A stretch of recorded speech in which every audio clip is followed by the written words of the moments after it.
Jane and I have been dating for 5 months now. I love her so much, especially considering it took me almost a year to woo her. I'm Joshua, the quiet guy in uni, the one people barely notice unless I'm accidentally knocking over a chair. But the moment I first laid eyes on Jane, I couldn't get my eyes off her. She was like the goddess of our department.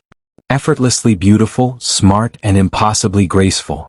Every other guy had tried to talk to her, but she never gave any of them a chance. That scared me. What if she rejected me? So I kept quiet, watching from afar, afraid to make my move. It took my friend Henry, the self-appointed relationship expert, to finally push me. "Shoot your shot, man," he said, practically dragging me toward her. Honestly, it took me a whole week just to work up the courage to say a single word. When I finally did, Jane didn't exactly encourage me. In fact, she was politely dismissive. But Henry gave me a plan: be persistent, but subtle. Help her out when she needs it, small gifts here and there like lunches. Even though I knew her family was wealthy, her dad could probably buy the entire school building without breaking a sweat. Sounds ridiculous, I know, but little gestures were my way to stay close and show her I cared. Days turned into months. I helped her with projects, sat next to her in lectures, and tried not to trip over my words when she was around. Still, she never said yes. I asked her straight up one rainy afternoon if she'd at least consider giving me a chance. She smiled and said she'd think about it. But that didn't turn into a yes either. It crushed me, but I didn't give up. Then came Sarah. Sarah was Jane's rival, the kind of person who always tried to one-up her in class and gossip about her behind her back. One particular day, Sarah cornered me after class and started flirting, half joking, probably to get under Jane's skin. I was clueless until Jane appeared suddenly, angry beyond belief, and stormed out without a word. That's when it hit me. Jane actually cared, and it terrified me and made me hopeful all at once. I ran after her. "Are you jealous? Why haven't you said agreed to be my girlfriend yet?" I asked, breathless.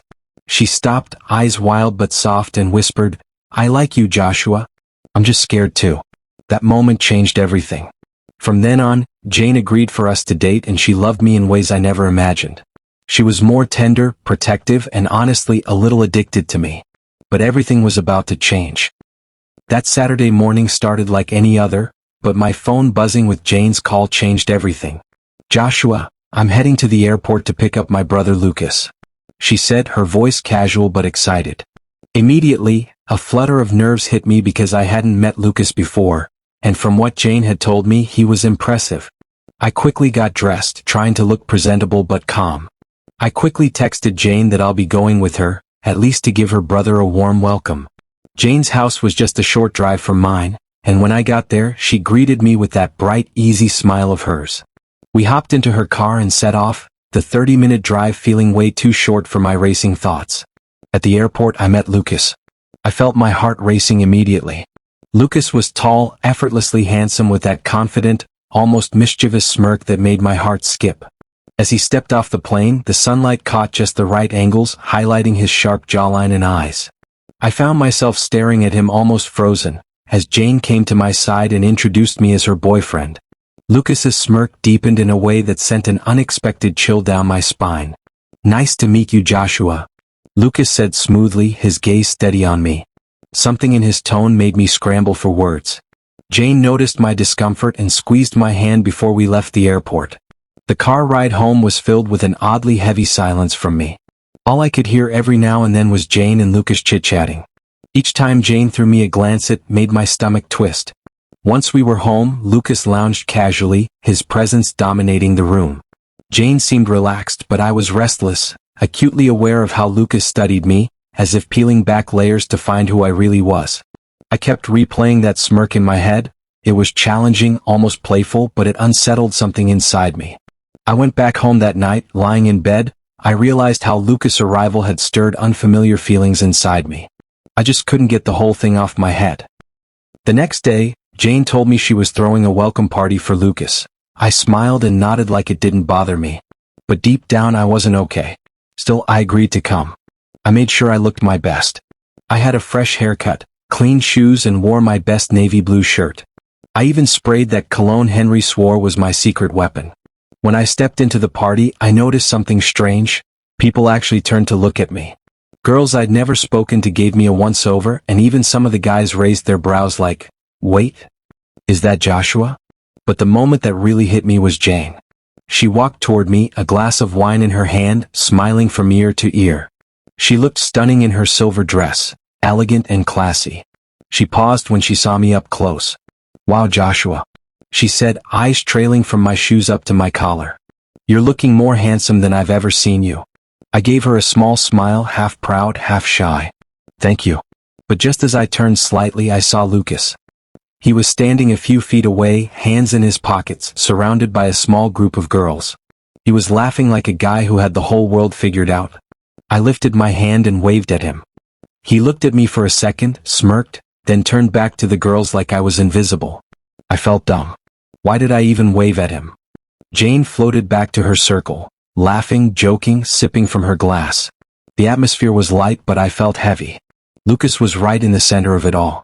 I stood near the drinks table for a while, pretending to text, just trying to stay composed. Eventually, I stepped out onto the porch. The night air was cool and calming. I let my lungs fill with it, trying to push down the awkwardness. I shouldn't feel this way after all, I was Jane's boyfriend. Still, the way Lucas looked at me like I didn't belong messed with my head. Then I heard footsteps. I turned and saw Lucas. He walked over casually, looking handsome in his perfectly tailored suit. In his hand were 2 glasses of alcohol. He handed me one without a word. I stared at the glass, then at him. He looked so polished, like a movie star walking out of a magazine cover. "What are you doing over here?" he asked casually, clinking his glass against mine before taking a sip. "You look stiff," Lucas said. I didn't respond yet. I just stood there, watching the way his eyes scanned the party behind me.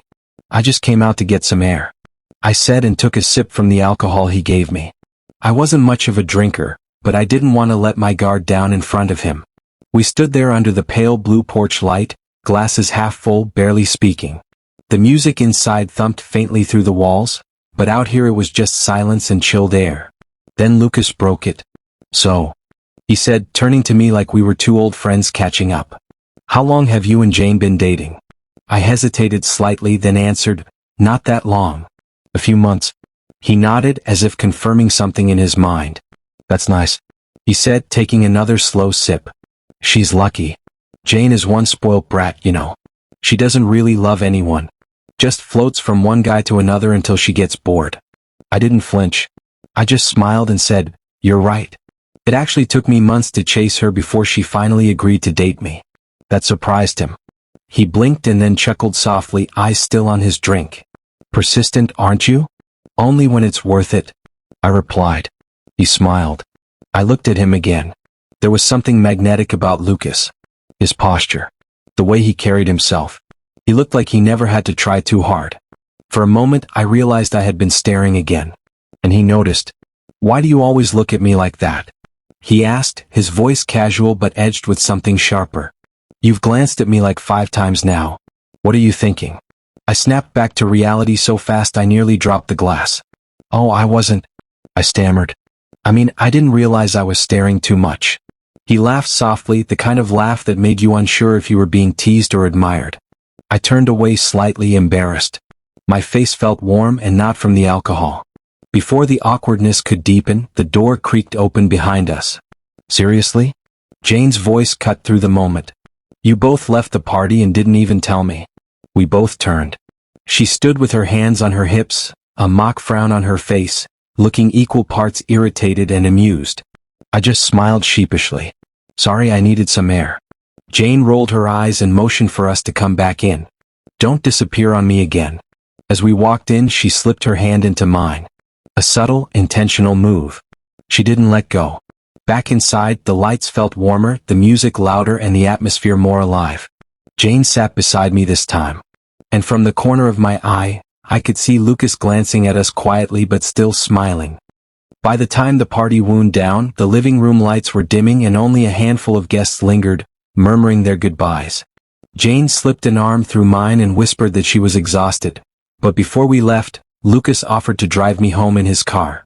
Jane flashed him a grateful smile, teasing that maybe this was Lucas's way of bonding with her boyfriend. I laughed along, though inside I felt my nerves twist into knots. Outside, the night air was cool and still. I climbed into the passenger seat of Lucas's sleek sedan, the leather seats cool against my skin. As we got closer to my place, he said he wanted to see where I lived. My voice cracked, but I couldn't let the invitation slip away. I warned him that I'd left the house in complete mess as I had rushed to get ready for the party. Lucas glanced at me, his gaze steady and unbothered. He shrugged and said it was no big deal. After all, he hadn't expected anything else. His calm acceptance eased my tension a little. Back at my front door, I hesitated, fumbling with my keys. Inside, piles of laundry covered the sofa, and empty pizza boxes littered the table. I apologized for the mess, but Lucas simply laughed and claimed it was cool. I closed the door behind us and led him into the small living room. I shuffled to one side to clear a spot, my heart racing. I offered him a drink, something non-alcoholic to balance out the night's excess, but he declined, mentioning he'd already had enough. I nodded and sank down beside him, feeling the weight of his presence. Silence settled, but then Lucas pulled out his phone. He looked over at me with that effortless confidence and said, "Give me your contact."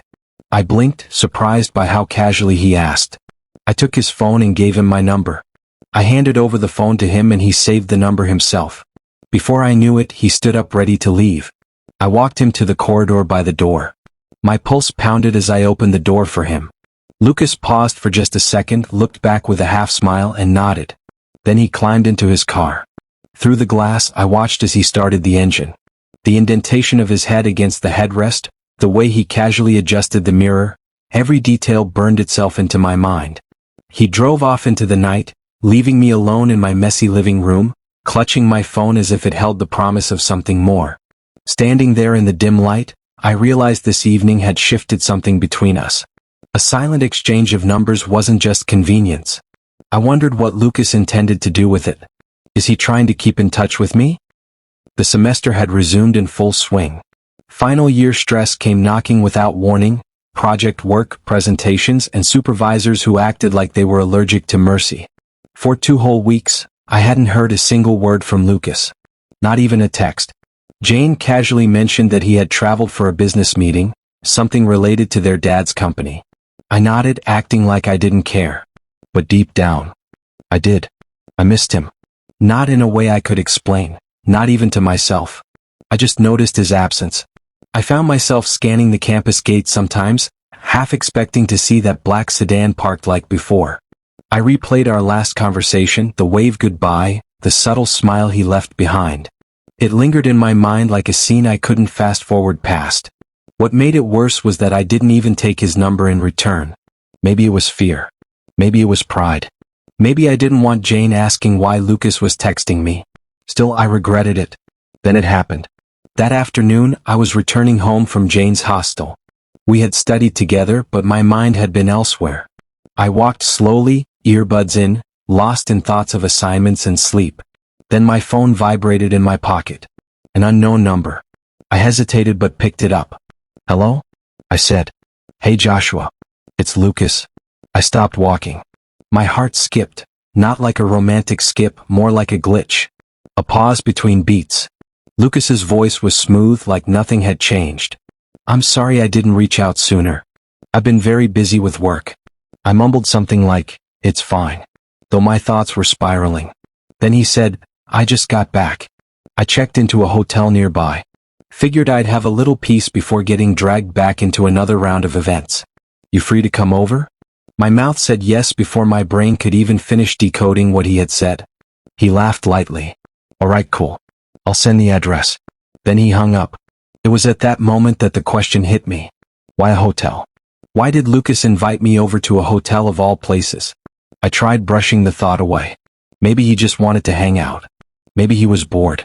Or maybe he just needed someone to talk to that wasn't one of Jane's chatty girlfriends. Still, the thought lingered in my head. I got home, threw my bag on the floor, and stared at myself in the mirror for a minute. My shirt was crumpled, my hair a mess from the walk. I didn't think twice. I stepped into the shower. The address pinged on my phone right after I stepped out. A high-end hotel just 10 minutes away from campus. I didn't ask any more questions. I grabbed my phone, my keys, and left. The hotel stood tall and sleek, glass walls reflecting the fading evening light. I stood outside, nervous and unsure, until I pulled out my phone and dialed Lucas's number. He picked up on the second ring. "Yeah, I see you," he said casually. Seconds later, he walked out through the revolving door, dressed in a soft black t-shirt and dark jeans. Still looking handsome even without trying. He led me to the bar section on the ground floor. The atmosphere was mellow, dim lighting, slow jazz in the background, and a few quiet voices in conversation. "It's really nice seeing you again," he said, taking the seat across from me. I smiled, trying not to seem too eager. "Yeah, it's been a while." We ordered drinks and something light to eat. I told him I'd just left school. He nodded, half listening, as if just the sound of me talking was enough. After we ate, Lucas stretched and yawned a little. "Let's go to my room," he said. "I need to lie down for a bit." I hesitated. He noticed. "You don't have to stay long," he added quickly. "Just chill for a few minutes." Saying no would have made things awkward. So I nodded and followed him to the elevator. The lodge was something else. A VIP suite. It wasn't just a hotel room, it was a whole apartment. Plush carpet. Mood lighting. A massive bed, probably big enough for 3 people to roll around without bumping into each other. I stood there awkwardly, unsure where to sit. Lucas flopped onto the bed with a satisfied sigh. "You look tired too, Joshua.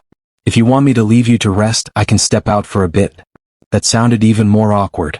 I gave a weak laugh, kicked off my shoes, and lay down slowly on the far end of the bed. My body thanked me immediately. I didn't realize how exhausted I was until my head touched the pillow. School had drained me. I hadn't slept properly in days.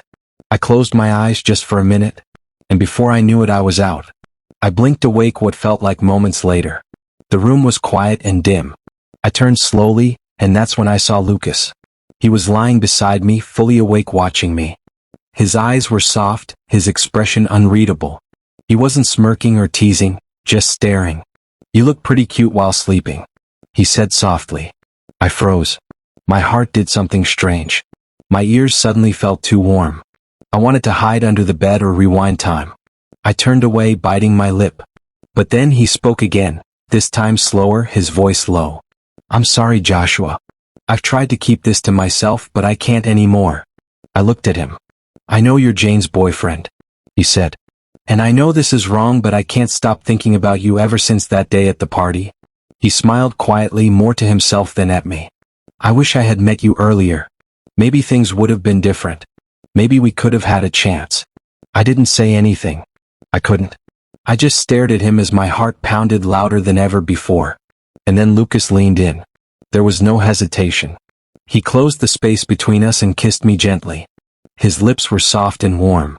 And before I could stop myself, I kissed him back. I never thought it would go that far.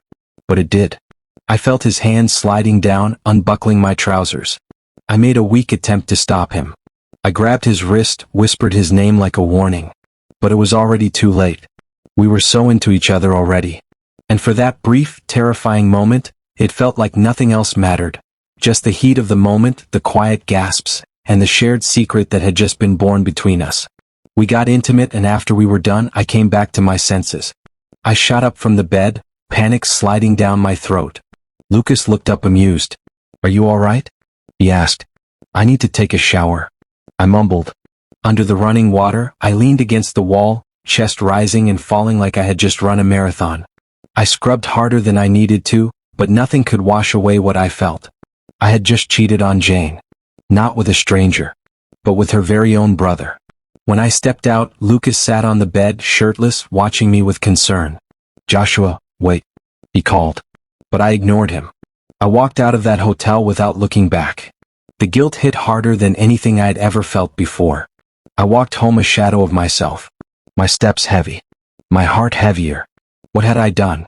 I sat on my bed, replaying the moment over and over. Why didn't I stop him? For days I ignored his calls. Dozens of them. Each time his name appeared on my screen, my stomach twisted. I avoided him, and I also avoided Jane. But guilt is a terrible roommate. It stayed with me, whispering in my ears when I tried to sleep, sitting with me while I ate, and stabbing me in the chest every time I looked in the mirror. I went to Jane's hostel to drop off a textbook she'd been waiting for. Just a quick visit, I told myself. No awkward conversations. Just hand over the book and leave. But as soon as I opened the door, I saw Lucas sitting beside her, smiling like he hadn't just ruined me. His eyes met mine. I looked away instantly. My hands trembled as I handed Jane the book. "Are you okay?" she asked, frowning. "You look weird." "I'm fine," I muttered. "Just tired." I sat for barely 5 minutes, my skin crawling the whole time. Lucas said nothing, just watched me silently. Then I left. That became my routine every day. I kept my distance and it was really obvious. Jane never pushed, but I could feel her confusion growing. Until one morning, as I lay half awake, I heard a knock on my door. Groggy and half-dressed, I opened it. To my surprise, it was Lucas. He dressed up nicely as usual, but he didn't smile this time. Lucas stood at the door with that crooked smile, the one that made it hard to stay mad at him. "Can I come in, please?" he asked softly. I hesitated. But how could I say no? I stepped aside and he walked in quietly, taking his place on the small couch near the window. I sat at the far end, needing space. Not that it made any difference. He took a deep breath. "I just want to say I'm sorry," he began. "For everything. I didn't mean to come between you and Jane. I just couldn't control myself." I stayed silent. Then he continued. "I've been through a lot, Joshua. My past relationships. They always ended badly. I gave my heart to the wrong people, and in the end I was the one left hurting. This time I didn't want to feel that way again. I just wanted to feel loved, even if it was selfish." His voice cracked a little and somehow, my heart softened. I sighed. "I'm not angry at you, Lucas. I'm angry at myself. Because truth is, you're my dream guy. You're everything I thought I couldn't have. But I also have feelings for Jane." Lucas leaned forward, eyes locked onto mine. "Then don't pick one right now. I'm leaving in 2 weeks. Just give me these last days. Open your heart to me. No guilt. No pressure. Just love me while I'm still here." I stared at the floor, heart pounding. My mind said no, but my body and my heart already betraying me. "What if Jane finds out?" I whispered. Lucas leaned back slightly. "She won't. She has no reason to suspect. Unless you tell her." Before I could respond, he got up and crossed the room, then gently pulled me into a warm hug. I froze, then melted into it.